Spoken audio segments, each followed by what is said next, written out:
برکات انوارات کیسے ہم اس کو برقرار رکھیں؟ اکثر نے یہ بات پوچھی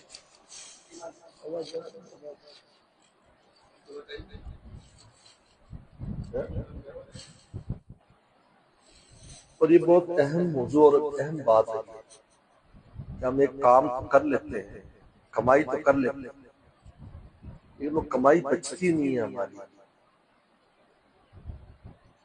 حج جیسا عمل معمولی عمل نہیں ہے۔ عبادات میں دو قسم کی باتیں ہیں، مالی اور بدنی، دو ہی قسم۔ بدنی عبادت میں نماز اور روزہ ہے، مالی عبادت میں زکوٰۃ، صدقہ، خیرات۔ حج ایک ایسی عبادت ہے جو مالی اور بدنی دونوں ہے۔ اس سے آپ اندازہ کریں کہ اس کی قیمت کتنی زیادہ ہے۔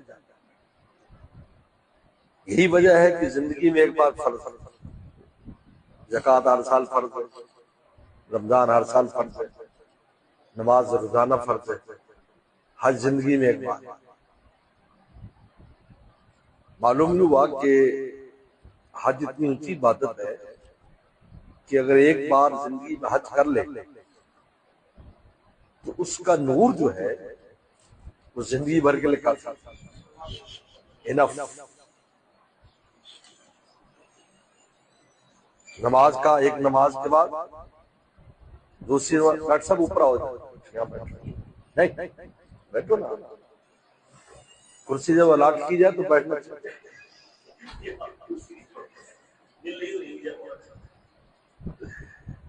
تو نماز کی دیکھیں، حدیث شریف میں آتا ہے کہ جو نماز ہے وہ آپ 5 ٹائم نہانے کی طرح ہے۔ لہذا ایک نماز کے بعد دوسری نماز آتی ہے، پھر وہ بیچ والے گناہ معاف ہو جاتے ہیں، پھر تیسری نماز جمعہ ہے، جمعے سے جمعے کی حدیث میں آتا ہے جمعے سے جمعے کے گناہ اور 3 دن زائد کے گناہ معاف ہو جاتے ہیں۔ ایک جمعے میں 10 دن کے گناہ معاف ہوتے ہیں۔ اور یہی زکوٰۃ کا ہے، یہ سالانہ، یہ روزے کا ہے۔ لیکن حج پوری زندگی میں ایک بار ہے، فرض ہے، صرف ایک بار۔ کیونکہ ایک بار کا حج کا اثر پوری زندگی بعد میں 50 سال گزارے، 70 سال، 100 سال، وہ انف اور کافی ہے۔ رمضان اور نماز 5 ٹائم پڑھنا، زکوٰۃ ہر سال دینی، روزہ ہر سال رکھنا، اس لیے کہ اس میں بدنی اور مالی دونوں عبادتیں شامل ہیں۔ مالی بھی، مال خرچ ہوا، اور بدنی بھی۔ اور مال خرچ کر کے یہ بھی کہا جا رہا ہے کہ بھائی اللہ کے مہمان ہے، رسول اللہ کے مہمان، لہذا یہ بھی نہ کہو کہ ہم نے خرچ کیا، یہ تو ہم نے بلایا بھائی۔ تو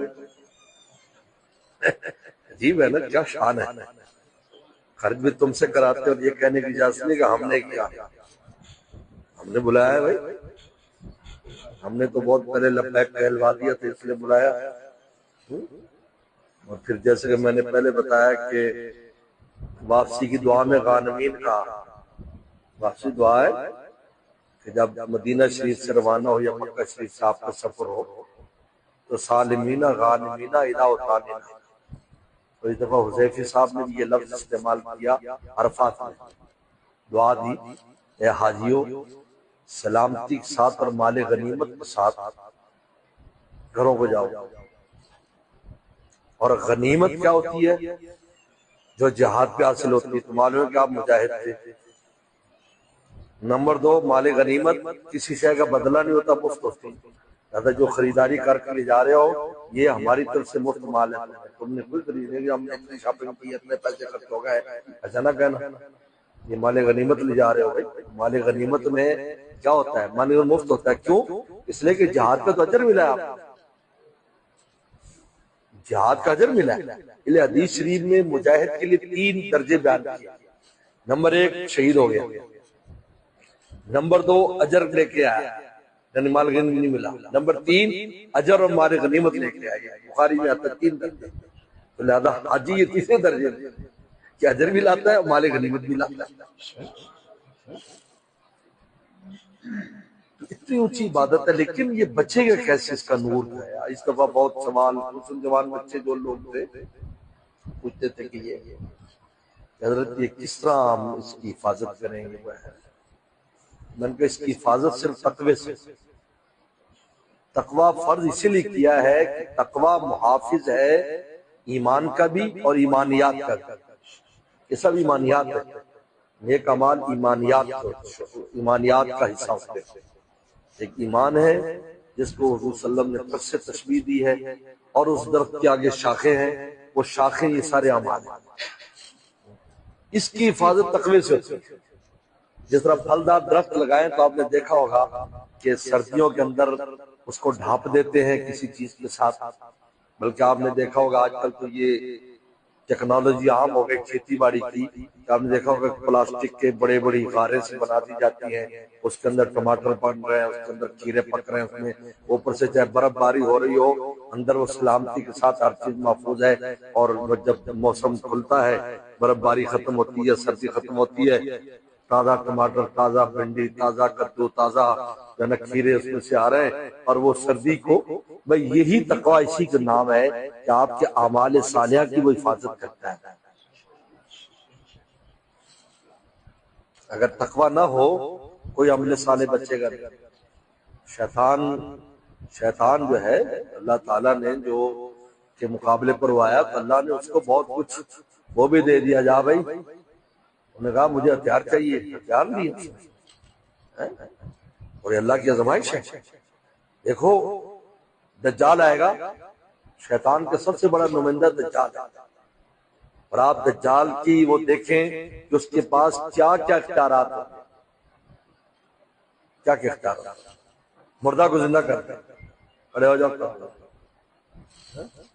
بارش چلو، بارش برسے، کھیتی ہو رہی. یعنی کیسی سخت آزمائش ہے ایمان والوں کی اس وقت.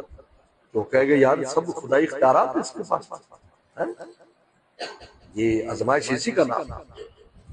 اگر اس لیے جب یہ پوچھا تھا ہرقل نے ابو سفیان سے، جب سب مسلمان نہیں تھے، کہ تمہاری اور ان کی جو جنگ ہوتی ہے تو اس میں کیا صورتحال ہے؟ انہوں نے کہا کبھی وہ جیتتے ہیں، کبھی ہم جیتتے ہیں.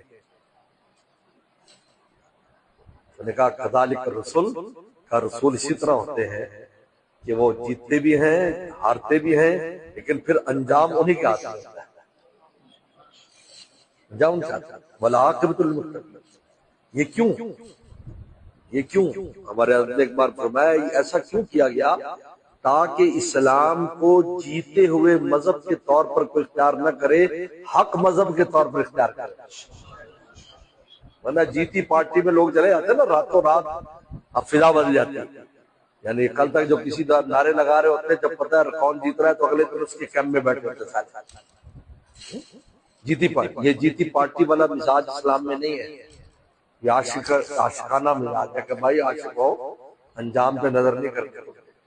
حضرت صحابہ اکرام نے اگر جیتی پارٹی کے طور پر اسلام لیتے تو قریش والوں کے ساتھ ہوتے ہو، وہ جیتے ہوئے نہیں.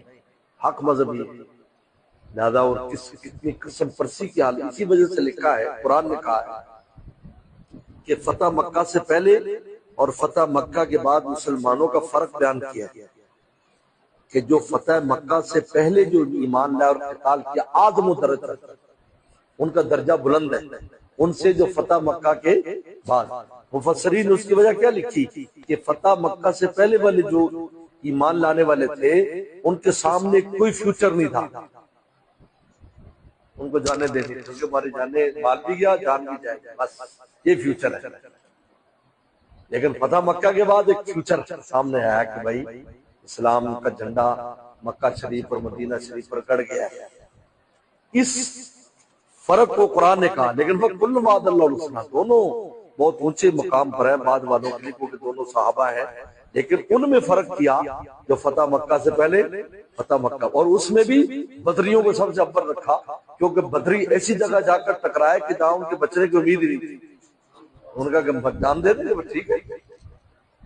بدریوں کا اگر منظر دیکھیں، لاٹھیوں کے ساتھ لڑنے کے لیے جا رہے ہیں اور سریے ہاتھ میں ہے، کوئی کسی نے تلوار ہے، کل 2 گھوڑے ہیں پورے لشکر کے اندر ہیں، ان کو سب سے اول دیا کیونکہ انہوں نے اپنی جانیں بالکل بیچ دی، بس اپنے بچنے ہی دیکھی جائے گی.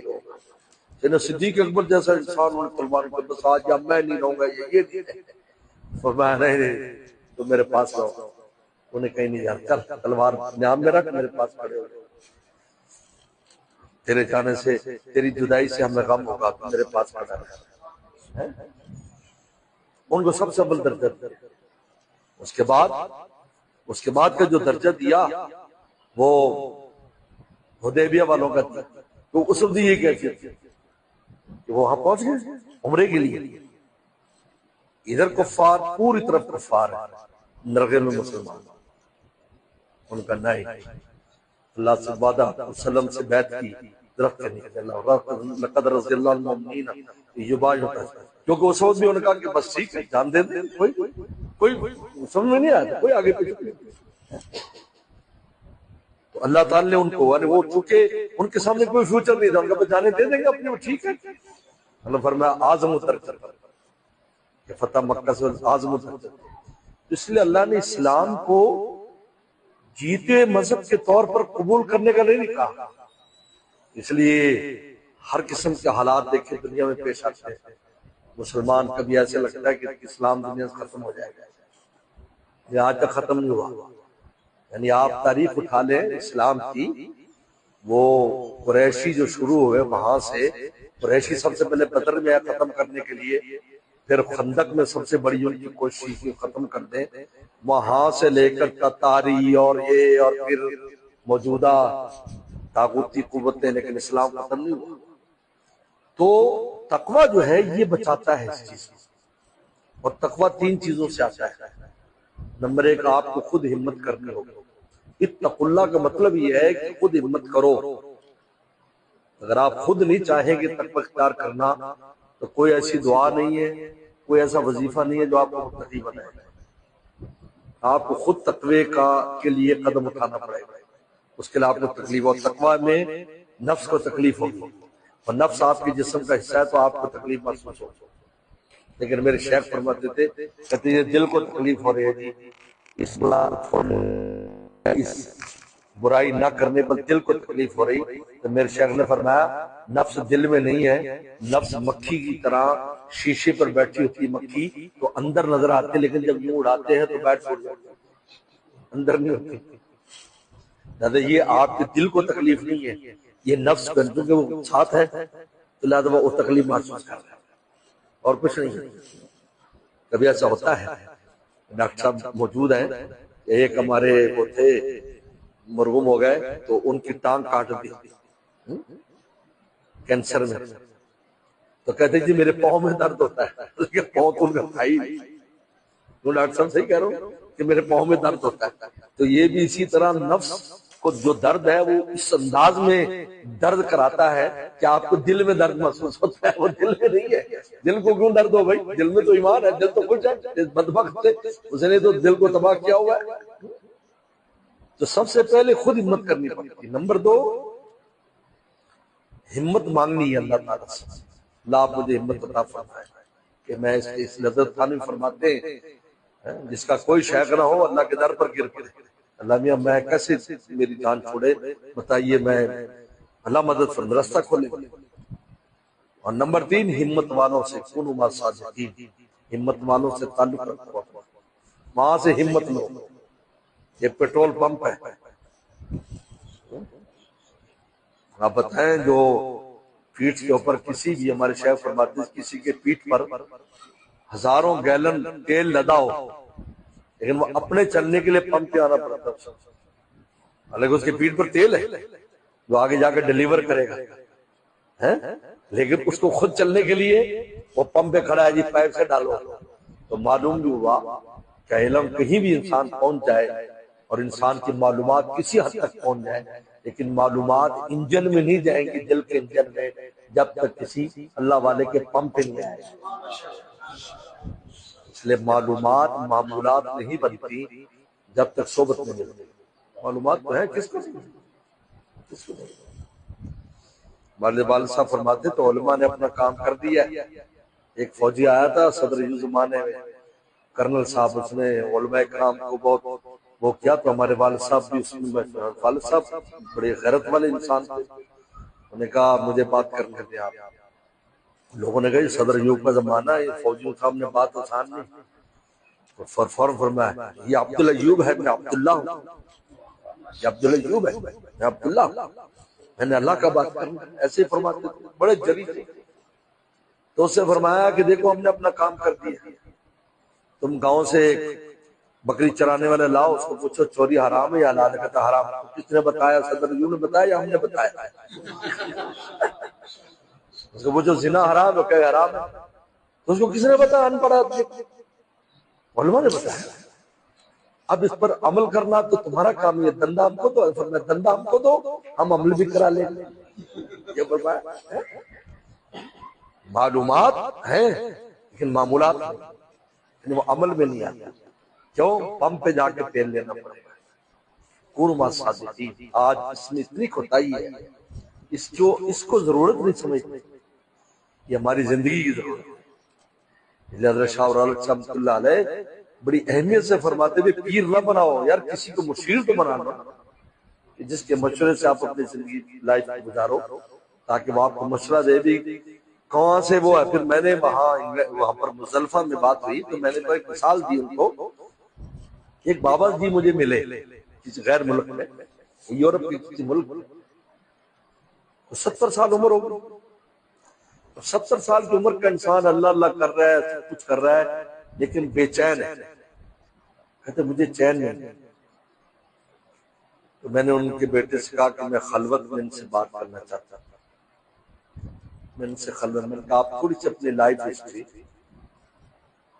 15-20 سال کیا مجھے بتائیں، انہیں چند بتائیں۔ میں نے کہا ہو بابا جی یہ چھوٹا سا سوراخ ہے جہاں سے سارا کچھ نکل رہا ہے۔